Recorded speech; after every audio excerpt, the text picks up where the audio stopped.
Hi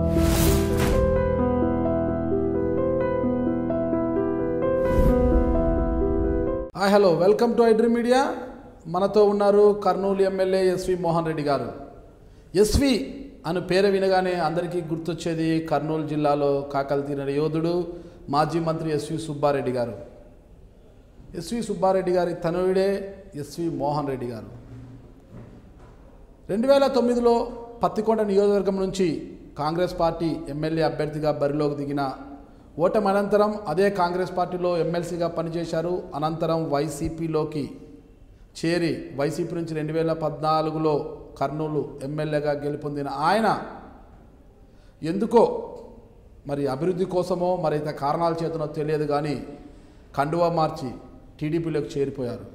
ప్రస్తుతం టీడీపీలోకి వెళ్ళిపోయిన ఆయన అభివృద్ధి పరంగా ఏ విధంగా వెళ్తున్నారు, తన అనుకున్న లక్ష్యాలని సాధిస్తున్నారా లేదా, అదే కాదు ముఖ్యంగా తన భుజాలపై ఆడి పాడిన తన మేనకోడలు భూమా అఖిలప్రియ కూడా ప్రస్తుతం మంత్రిగా బాధ్యతలు చేపట్టారు.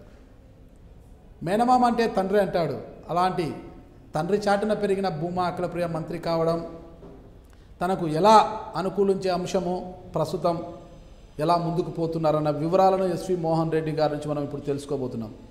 నమస్తే మోహన్ రెడ్డి గారు. నమస్కారం. ఎలా ఉంది హ్యాపీనెస్? అంటే మీ తండ్రి గారు ఎస్వి సుబ్బారెడ్డి గారి తర్వాత థర్డ్ జనరేషన్, అంటే మీ మేనకోడలు అంటే మీరు ఎత్తుకొని బాగా షికార్ల కాడ తిప్పింటారు, మీ భుజాలపైన ఆడి పాడింటారు అనమాట. ఆయన మీ మేనకోడలు భూమా అఖిలప్రియ నేడు మంత్రిగా బాధ్యతలు చేపట్టారు కదా, మీకు ఎలా ఉంది ఆ సంబరం? చాలా సంతోషంగా ఉంది. కరెక్ట్ నా పెళ్ళి అయ్యేసరికి అఖిల 1 year బేబీ. అప్పట్లో బాగా అంటే ఫస్ట్ బేబీ కాబట్టి మా ఇంట్లో. మీకు ఎప్పుడు పెళ్ళయింది? నాకు 87. ఓకే. నాగిరెడ్డికి 86. అప్పుడే చిన్న పాప, బాగా ఎత్తుకొని ఎక్కువ ముద్దు చేసేవాళ్ళం. ఫస్ట్ బేబీ కాబట్టి ఇంకా ఎక్కువ ఇది ఉండేది. అప్పుడు కూడా మంచి యాక్టివ్గా ఉండేది. చిన్నప్పటి నుంచి మా దగ్గర ఎక్కువ చనువు ఉండేది. మేనమామ తండ్రితో సమానం అంటాడు కాబట్టి నాకు అఖిలప్రియ కూతురుతో సమానము. నాకు కూడా కూతుర్లు లేరు, ఆమె కూతురుతో సమానము. తప్పకుండా ఆమె మంత్రి కావడం చాలా సంతోషంగా ఉంది. ఎందుకంటే భూమా నాగిరెడ్డి మంత్రి అవుతాడు అనుకున్నాము మామూలుగా. భూమా నాగిరెడ్డి చనిపోవడము, అఖిలప్రియ అవకాశం రావడం తప్పకుండా చాలా సంతోషం. అఖిలప్రియ కూడా డెఫినెట్గా ప్రూవ్ చేసుకుంటుంది అనేటువంటి నమ్మకం కూడా ఉంది. యాక్టివ్గా ఉంది, ధైర్యంగా ఉంది. ఎందుకంటే తండ్రి చనిపోయిన నెక్స్ట్ డేనే అసెంబ్లీకి వచ్చి అసెంబ్లీలో సంతాప తీర్మానంలో పాల్గొనడం అంటే ఆమెకు ఉన్నటువంటి ధైర్యాన్ని కానీ ఆమెకు ఉన్నటువంటి స్టబర్నెస్ కానీ మనకు అర్థమవుతా ఉంది. కాబట్టి డెఫినెట్గా ప్రూవ్ చేసుకుంటుంది. మంచి చిన్న వయసులో వచ్చింది కాబట్టి ఇంకా రాజకీయంగా బాగా ఎదిగేదానికి అవకాశం ఉంటుంది. ఎక్స్పోజర్ వస్తుంది. పోర్ట్ఫోలియో కూడా మంచి పోర్ట్ఫోలియో ఇచ్చాడు, ఇండిపెండెంట్ పోర్ట్ఫోలియో.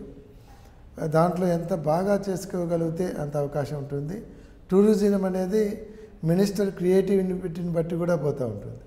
వీళ్ళలో ఎంత క్రియేటివిటీ ఉంటే అంత క్రియేటివిటీ డెవలప్ చేసుకుంటూ పోవచ్చు. ఎంప్లాయ్మెంటేషన్ కూడా మంచి అవకాశం. ఎందుకంటే ఎంప్లాయ్మెంటేషన్ ఎక్కువగా వచ్చేది ప్రభుత్వం తరపున ఎంప్లాయ్మెంటేషన్ అవకాశాలు ఉండేది టూరిజమే. కాబట్టి ఎక్కువ మందికి ఉపాధి అవకాశాలు కల్పించేదానికి అవకాశం ఉంది. కాబట్టి మంచి పోర్ట్ఫోలియో ఇచ్చాడు. ఎందుకంటే ఒక రకంగా చెప్పాలంటే ముఖ్యమంత్రి గారికి ఇది మానస పుత్రికతో సమానం. స్టేట్ ఒక పక్క ఆయన అమరావతిని డెవలప్ చేస్తూ మీన్ వైల్గా ఆయన టూరిజాన్ని డెవలప్ చేయాలి, టూరిజం ద్వారా ఎంప్లాయ్మెంట్ పెంచాలనేది సీఎం గారి కాన్సెప్ట్. కాబట్టి ఇది మంచి పోర్ట్ఫోలియో, అవకాశం బాగా వచ్చింది. బాగా రాజకీయంగా ఎదుగుదలకు ఉపయోగపడుతుంది.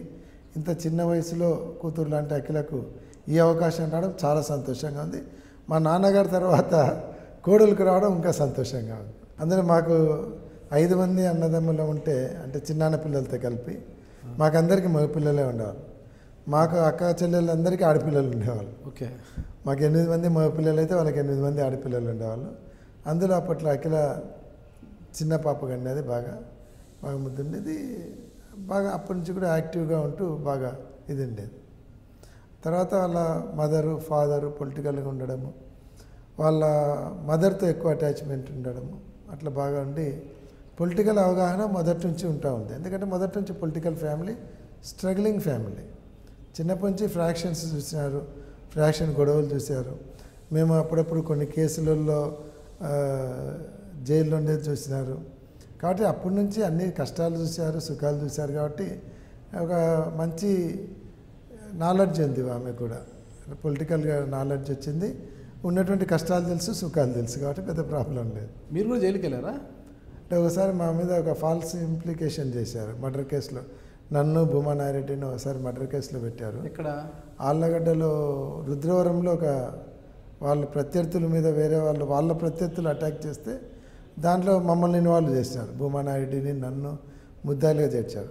అంటే అప్పట్లో ఫ్రాక్షన్లు ఎట్లున్నదంటే ఎవరు ఎక్కడ చనిపోయినా అపోజిషన్ లీడర్ను కేసులో పెట్టేటువంటి పరిస్థితులు ఉన్నాయి. అప్పట్లో నన్ను భూమానారెడ్డిని ఇన్వాల్వ్ చేయడం జరిగింది మర్డర్ కేసులో. ఒక 10 days ఉన్నాం. తర్వాత బెయిల్ వచ్చింది. ఎవరు సార్ ప్రత్యర్థులు? గంగుల ప్రభాకర్ రెడ్డి, ప్రతాప్ రెడ్డి వాళ్ళ మీద అటాక్ చేసి అప్పట్లో తర్వాత బెయిల్ వచ్చింది. కేసు కూడా కొట్టేసినారు. మీ ద్వారా కూడా మేము ప్రజలకు మా విషయాలన్నీ చెప్పుకునే అవకాశం కల్పించినందుకు మీకు కూడా ధన్యవాదాలు.